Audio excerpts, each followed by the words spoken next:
You didn't have to get so angry about it. It was just a misunderstanding about the child. I was beyond angry and appalled that my husband could seriously say such a thing. I wondered how I could make him understand. As I was contemplating my response, I heard a voice from the seat behind us. Hey, can you believe that?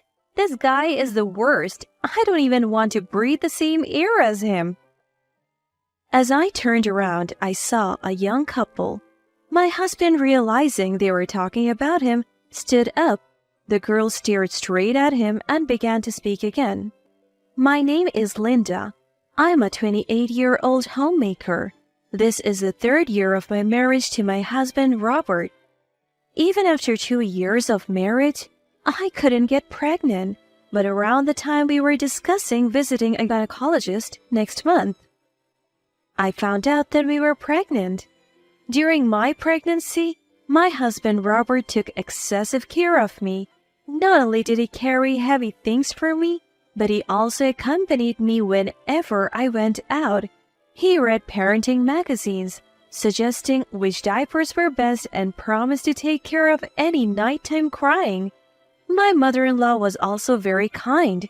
2 years ago, when my mother passed away, she worried about me because I chose not to go back to my hometown, so she also tried to help me in any way she could. I was filled with happiness, thinking that they would love our child even more once he or she was born. However, reality would betray my expectations. The day I went into labor, I contacted Robert immediately since he was at work. Even though he claimed to be in a slow season, he didn't respond at all. This was the first time something like this had happened, so I endured the pain, filled with anxiety. About 6 hours later, I gave birth to a baby girl, but there was still no contact from Robert, and I was worried that he might have been in an accident. I told a nurse about this and she contacted my mother-in-law for me.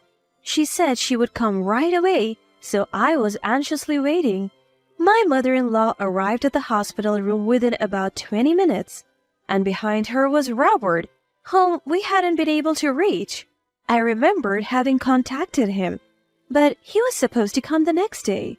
Confused, I asked Robert, "Robert, where have you been? Didn't you see my messages? You know I wanted you to be present at the birth. I was worried you might have had an accident." Robert frowned at my words and looked away as if he was uncomfortable. Unable to understand his attitude, I could only tilt my head in confusion. Seeing Robert not even looking at our child sleeping peacefully beside me, I started to feel anxious. Then, my mother-in-law, glaring at me, shouted out, "How dare you deceive us all this time?" "Huh? Deceive? What are you talking about, Mom?"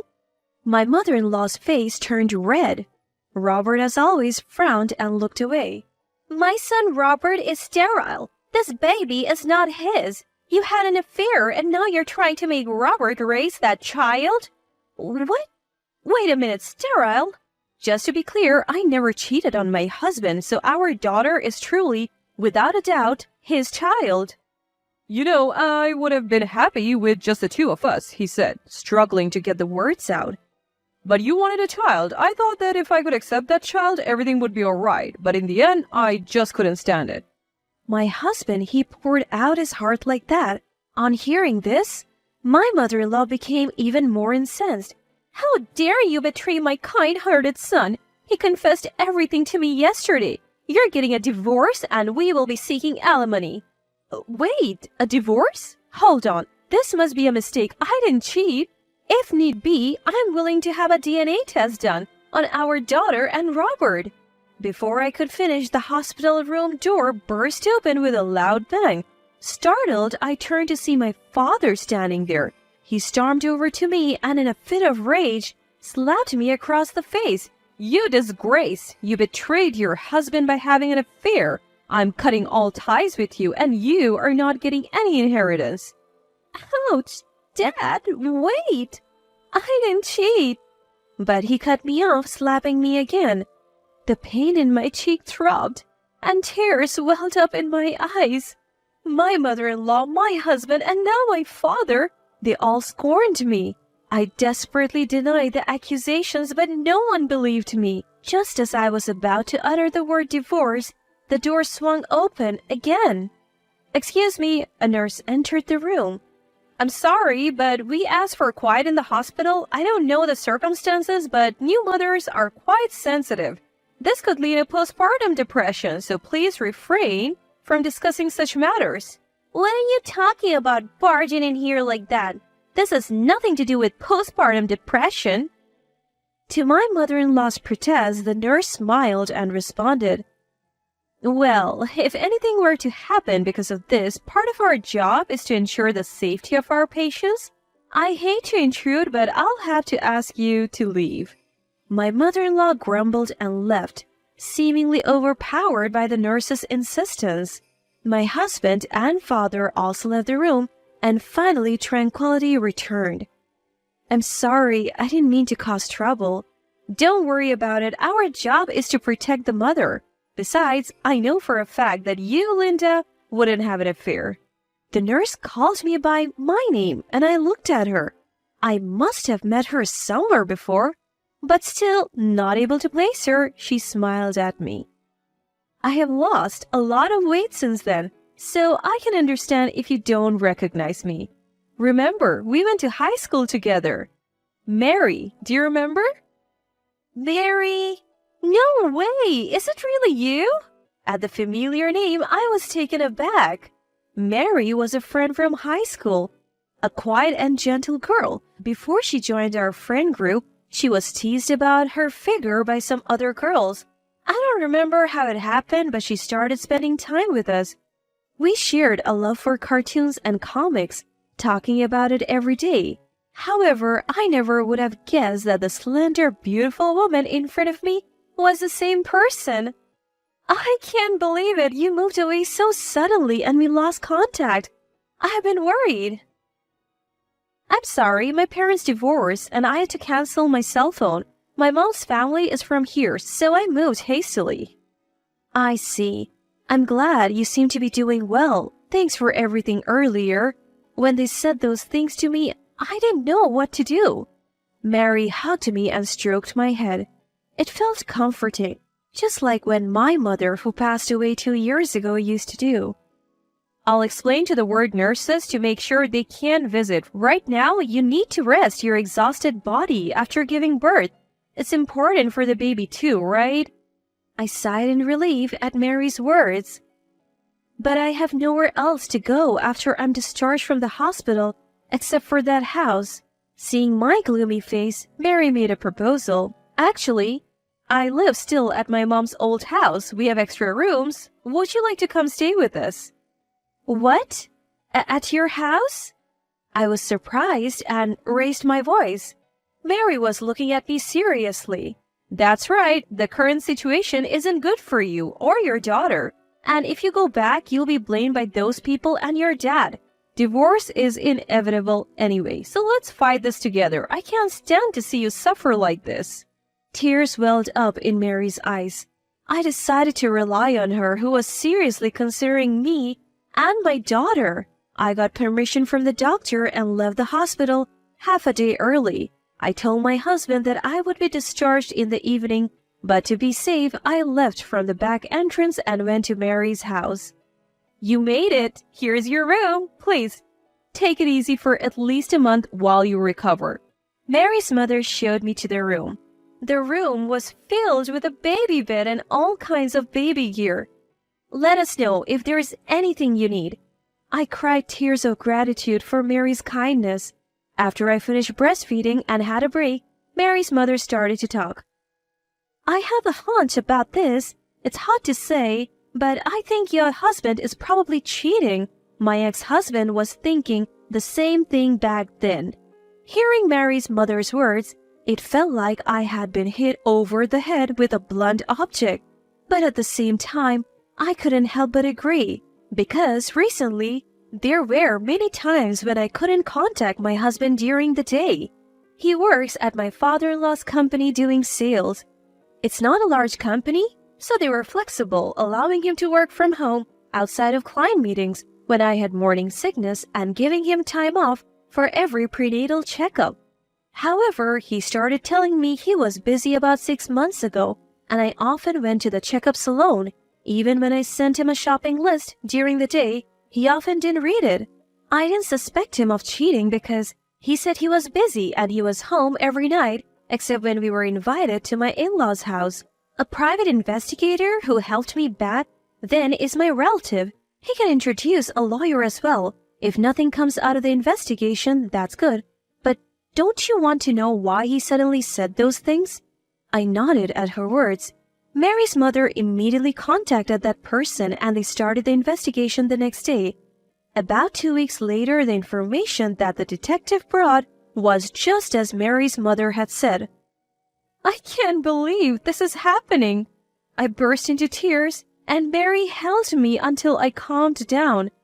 The woman my husband cheated on me with was in her early 20s. She seemed to have joined my father-in-law's company half a year ago. She was a stunning beauty and all the men in the office were head over heels for her. Apparently, my husband was no exception. He ended up driving her home from a company-held summer party when she had too much to drink, and that's when their physical relationship started. After that, they would say they were going out for business in a day, but they would be at a hotel or her place doing God knows what. And what surprised me the most was that my mother-in-law knew about this woman and even welcomed her. Apparently, she had been hoping for a granddaughter and dreamed of beautiful children when she found out the mistress was young and beautiful. She encouraged them to go on dates during work hours and actively cooperated. She even helped cover for him when he claimed to be on business trips and was actually vacationing or staying overnight with the other woman. The woman was even apparently going to a gynecologist to work on getting pregnant. It was dizzying. What a despicable bunch. Linda did nothing wrong. Mary was trembling with rage next to me, stunned. Linda, what do you want to do?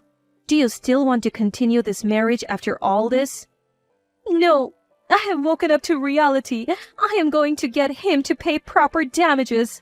That's right. That's the way to go. We are with you all the way. Don't hold back when you're hurting. Just let it all out. I'll call the attorney now. Let's get ready. Mary's mother briskly began making preparations. The attorney went through the documents as soon as he arrived. This is unbelievable. Let's start with a DNA test. We'll clearly demonstrate that you have done nothing wrong. I nodded in agreement. We incorporated a DNA test into the divorce conditions along with providing proof. The response from my husband was a resounding no. It's obvious if they tested, it would prove his blood relationship with the child. His side was trying to avoid testing, but the attorney didn't relent and the test was performed. It was officially recognized that the child was his, and then I demanded a divorce and damages. Of course, I also claimed damages from the mistress. The mistress had only told her parents she was planning to marry the president's son. When they found out he was already married, they were absolutely livid. After they covered her share of the damages, they apparently threw her into a relative's motel. My husband, the moment the other woman was gone, refused to divorce. I was fooled. The only one I really love is you. When he said such clinched lines over the phone, I thought I was going to throw up. The attorney did his best, but the divorce discussions weren't progressing. So as a last resort, we decided to have a meeting with my husband and the attorney. The meeting could have been at the attorney's office, but to avoid any violent outbreaks, we decided on a diner a little ways away from where we live. The moment my husband saw my face, he broke down in tears. It was clear performance and I showed my disgust, but he was too absorbed in his own crying to notice. Now, about the divorce, why the hell is a stranger pushing the conversation forward? My husband's scream echoed through the diner. Well, he is my lawyer, isn't he? Don't yell, you're causing a scene in the restaurant. At my words, my husband looked dumbfounded for a moment but quickly broke into a laugh. Come on, we aren't divorcing, so why need a lawyer? Send him home and let's talk about our future, just the two of us. Come on, stop being stubborn and come back home. Your mother is waiting too. It was just a misunderstanding about the kid. You don't have to get so upset, do you? I was beyond angry at my husband, who could say such things in earnest. I wondered how I could make him understand. I was thinking of a reply when, "Hey, can you believe it? That guy? He's the worst. I don't want to breathe the same air as him." I turned towards the voice coming from the seat behind us, and there was a young couple. Realizing that they were talking about him, my husband stood up, but the girl just looked at him straight in the eye and said, "How can such a jerk really exist? Hey, promise you won't turn out like him." Of course, he is not only a failed man but a failed human being too. Being ridiculed by someone much younger, my husband's face turned red with anger. What could you kids possibly know? Adults have their own circumstances. Stay quiet. How can you deny your wife and child? What kind of circumstances can justify that? I don't understand and I don't want to. The high school girl snapped back at him, and my husband was left speechless. I handed my husband the divorce papers and documents detailing alimony and child support. There is no point talking to you anymore. If you won't sign this here, shall we meet in court? Court? Wait a minute. Don't talk like that. If this goes to court, it could affect my father's company's reputation. The company of the man I'm divorcing is no longer of my concern. Hearing my words, my husband sank to the ground. He signed the papers in front of him and stumbled out of the restaurant. Afterwards, I submitted the divorce papers and was granted a divorce. I received a lump sum for child support and alimony, which helped cover my immediate expenses. As I was looking for a rental using that money, I was stopped by Mary. Mary confessed that she could not have children and did not have a desire to get married, but she loved children and wanted to at least witness their birth, so she became an OBGYN nurse. I know it's presumptuous request, but I would like to raise a child with you. Can I help you until you're settled in your life? I was very grateful for Mary's offer and gladly accepted. While my child was small, I decided to live at Mary's place. When I asked her why she helped me, she told me that I had protected her when she was teased a long time ago. When I said I didn't remember that, Mary laughed and said that was the good part about me. My father, who had made a nonsensical excuse when he learned the truth, was promptly cut off. About 2 months later, he sprained his ankle falling down some stairs. He called me asking to take care of him because he couldn't move, but I hung up after saying, "We have cut ties." Although parenting was overwhelming, I decided to live my life to the fullest while protecting my daughter.